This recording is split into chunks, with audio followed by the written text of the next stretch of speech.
Hello friends, welcome to NEET edu junction official YouTube channel. और आज का हमारा ये वीडियो बेसिकली एमसीसी काउंसलिंग से रिलेटेड है। इस वीडियो में हम कुछ नए अपडेट्स के साथ हाजिर हुए हैं और इस वीडियो में बेसिकली डिस्कस करेंगे एनआरआई कैटेगरी से रिलेटेड जो तमाशा हो रहा है, जो एमसीसी अलग अलग डिसीजंस ले रही है, पहले कुछ और लेती है, बाद में कुछ और लेती है, उससे रिलेटेड आज का हमारा ये वीडियो है। तो जो चैनल पे न्यू है, जो वीडियो पहली बार देख रहे हैं, वो चैनल को सब्सक्राइब कर लें और बेल आइकन, बेल नोटिफिकेशन पे क्लिक कर दें। तो बेसिकली आज के इस वीडियो में देखेंगे सबसे पहली एनआरआई नोटिस जो एमसीसी ने पब्लिश की थी, और उसमें कुछ क्राइटेरिया उन्होंने लिख दिया था कि एनआरआई कोटा में वही अप्लाई कर सकते हैं जो एनआरआई हैं, जो एनआरआई के बच्चे हैं, स्टूडेंट चाइल्ड हैं, या वार्ड है एनआरआई के जो किसी गार्जियनशिप में है। और वार्ड भी मतलब उन्हें उनके पास प्रॉपर बोनाफाइड प्रॉपर डॉक्यूमेंटेशन होना चाहिए, एम्बेसी सर्टिफाइड डॉक्यूमेंटेशन होना चाहिए, तभी वार्ड कंसिडर करेंगे। और कौन कौन को नहीं अलाउ किया जा सकता है फर्स्ट डिग्री और इस कैटेगरी में, जिसमें कौन से ऐसे स्टूडेंट्स हैं जो एनआरआई कैटेगरी में नहीं काउंसलिंग में पार्टिसिपेट कर सकते हैं, वो भी इन्होंने क्लियरली मेंशन की थी। और उसके बाद जो लेटेस्ट 6 अगस्त को नोटिस आई है, उसमें उन्होंने क्या मेंशन किया वो भी दिखाएंगे। तो बने रहिए चैनल पे इस वीडियो पे आखिरी तक। चलिए आज का ये वीडियो स्टार्ट करते हैं। तो सबसे पहला नोटिस जो है वो ये है, जिसमें इन्होंने क्लियरली मेंशन कर दी है कि वही पार्टिसिपेट कर सकते हैं एनआरआई कोटा में काउंसलिंग में जो एनआरआई हैं, चाइल्ड ऑफ एन एनआरआई है, वार्ड ऑफ एन एनआरआई है, माइनर अंडर बोनाफाइड गार्जियनशिप। ये 21 जुलाई को इन्होंने पब्लिश की थी अपनी ऑफिशियल वेबसाइट पे। इससे क्लियर हो गया कि बाकी जितने भी कोई भी रिलेशन, चाचा चाची, ताया ताई, कोई भी रिलेशन हो, मौसा मौसी, कुछ भी हो, नाना दादा, वो इसमें अप्लाई नहीं कर सकते हैं। ये इन्होंने दूसरी नोटिस में भी लिख दिया है, वो भी हम आपको अभी दिखाते हैं। ये है 25 जुलाई की नोटिस, जिसमें इन्होंने साफ मेंशन किया है।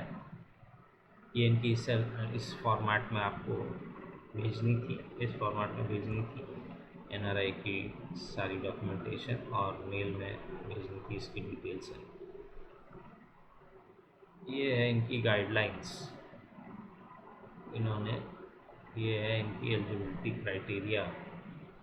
NRI, children of NRI, ward of NRI. Ward shall include only a minor who is under the guardianship bona fide of an NRI. Evidence of bona fide guardianship must be produced before the mission post by such person.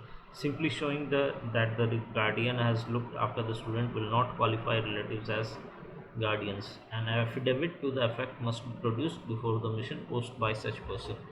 Clear cut mention कर दिया है कि आपको affidavit दिखाना होगा कि आप उसके गार्जियन हैं।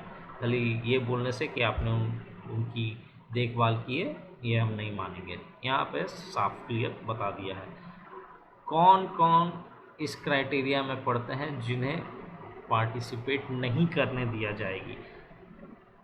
It is clarified for the following categories of guardians who are not bona fide guardians as per the definition will be excluded from the eligibility criteria for admission of students under NRI quota। साफ लिख दिया है। First degree relation of student including real brother, sister over and above mother and father of the first degree relation is NRI residing abroad ordinarily, or nearest relation who is considered such student as ward, including real brother, sister of the father, that is real uncle, real aunt, real brother and sister of the mother, that is real maternal uncle and maternal aunt, father and mother of the father, that is grandfather and grandmother, father and mother of the mother, that is maternal grandfather, maternal grandmother, first degree maternal and paternal cousins। ये तो ये लोग जो हैं, ये जितने भी लोग हैं, ये लोग सीधा सीधी लिख दिया है कि नहीं क्वालिफाई करते हैं एज बोनाफाइड गार्जियंस। ये लोग अगर ये रिलेशन दिखाया जाएगा तो आपको NRI कैटेगरी में पार्टिसिपेट नहीं किए करने दिया जाएगा और आपको एम्बेसी से NRI का सर्टिफिकेट वगैरह भी नहीं मिलेगा। ठीक है, ये इन्होंने साफ लिख दिया है।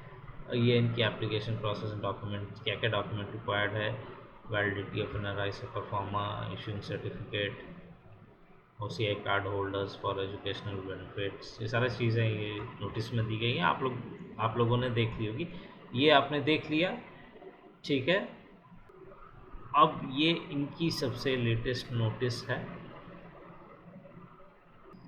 ये इनकी सबसे लेटेस्ट नोटिस है।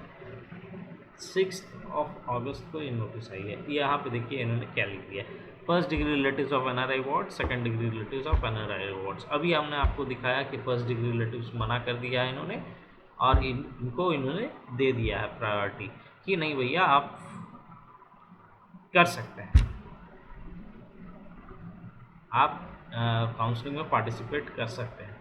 यहाँ पे तमाशा होता है शुरू, अपनी ही बात से दोबारा मुकर गए ये MBBS PDS सीट्स की काउंसलिंग के लिए। क्यों मुकर गए? ये सिंपल सी बात है कि प्राइवेट कॉलेजेस की अथॉरिटीज़ ने एंड डीम्ड कॉलेजेस की अथॉरिटीज़ ने प्रेशराइज़ किया गवर्नमेंट को, बोला कि उतने स्टूडेंट्स ही नहीं हैं, कोई जो एक्चुअल में NRI कैटेगरी के होंगे जिनके पास अगर जो फर्स्ट प्रायोरिटी वाले स्टूडेंट्स होंगे वो बहुत कम आते हैं इंडिया में पढ़ने के लिए, क्योंकि उन्हें पता है कि इंडिया की फ़ीस बहुत हाई रहती है, वो बाहर ही मोस्टली पढ़ लेते हैं। उतने ज़्यादा स्टूडेंट्स हैं ही नहीं। दूसरे वो होते हैं जिनके स्टूडेंट्स इंडिया में रिसाइड करते हैं और जिनके रिलेटिव्स बाहर रिसाइड करते हैं, उनसे वो कह के एम्बेसी से NRI सर्टिफिकेट बनवाते हैं। और इसलिए बनवाते हैं क्योंकि उनकी या तो रैंक अच्छी नहीं है या फिर उनकी बजट है उतनी फ़ीस अफोर्ड करने के लिए, पर क्राइटेरिया में नहीं बैठ रहे हैं, सीट नहीं है, तो NRI की सीट लेना है तो कैसे करेंगे? तो फिर वही करेंगे, और वही ऑप्शन उन्होंने खोल दिया है। तो ये कहीं ना कहीं दिखाती है, और ये इन्होंने लिस्ट भी डाल दी है, पूरी की पूरी लिस्ट इन्होंने डाली है अच्छी खासी, यहाँ तक इन्होंने लिस्ट डाल दी है। ठीक है, कि कौन कौन लोग पार्टिसिपेट करेंगे, किन्होंने अप्लाई कर दिया। तो ये पूरी की पूरी दिखाती है कि गवर्नमेंट की कितनी ट्रांसपेरेंसी है और क्या क्या सरप्राइजेस आने वाले हैं, इसकी भी मतलब पूरी इन्होंने दिखा दी है इंटेंशंस की, और पता नहीं क्या क्या सरप्राइजेस आ सकते हैं। MCC की काउंसलिंग कैसे होने वाली है उसका भी आइडिया हमें होने लगा है। अगर इन्होंने सेंट्रल काउंसलिंग में की है ये चीज़, तो स्टेट काउंसलिंग में भी ये इमीडिएट इफेक्ट में आ जाएगी, और अगर नहीं आई है तो या तो आ गई है, या अगर नहीं आई है तो आ जाएगी। तो ये दिखाती है कि मोनोपोली कितनी हाई है private and deemed universities and colleges की, कितनी कमी है, कितनी शॉर्टेज है मेडिकल कॉलेजेस की, और क्या डिमांड है, क्या सप्लाई है, बेसिकली कितनी सीट्स चाहिए और कितने ज़्यादा डिमांड है। तो ये सब इन डिमांड एंड सप्लाई का ही इफेक्ट है, मोनोपोली है सबकी, और इस मोनोपोली पे MCC एंड गवर्नमेंट सरेंडर कर दिया है उन्होंने, और अपनी ही बात से वो मुकर गए। तो सीधा सीधी यही इस चीज़ को दर्शाता है, रिफ्लेक्ट करता है। तो इससे ज़्यादा इसमें ना कोई कुछ कह सकता है, ना कोई बोल सकता है, जिनको जो करना है वो कर ही रहे हैं। तो इस वीडियो में दोस्तों इतनी ही अपडेट्स, अगले वीडियो में कुछ और न्यू अपडेट्स के साथ हाजिर होंगे। And best of luck to the students जो all India as well as state counselling में पार्टिसिपेट कर रहे हैं। And I hope and pray to God कि जो डिज़र्विंग स्टूडेंट्स हैं उन्हें अपनी डिज़र्विंग सीट्स, अपने डिज़र्विंग कॉलेजेस में अलॉट हो। And all the best, all the very best to everyone. Thank you. तो अगर आपको हमारा ये वीडियो इन्फॉर्मेटिव, हेल्पफुल और अच्छा लगा तो वीडियो को लाइक करें, शेयर करें, चैनल को सब्सक्राइब करें और बेल आइकन, बेल नोटिफिकेशन पर क्लिक करें। किसी तरीके की जानकारी के लिए, हेल्प के लिए, गाइडेंस के लिए, पेड गाइडेंस के लिए स्क्रीन पर दिए गए नंबर्स पर कॉल करें, व्हाट्सएप करें, हमसे कांटेक्ट करें। आपकी मर्ज़ी है, अगर आप करना चाहें तो कर सकते हैं। Thank you.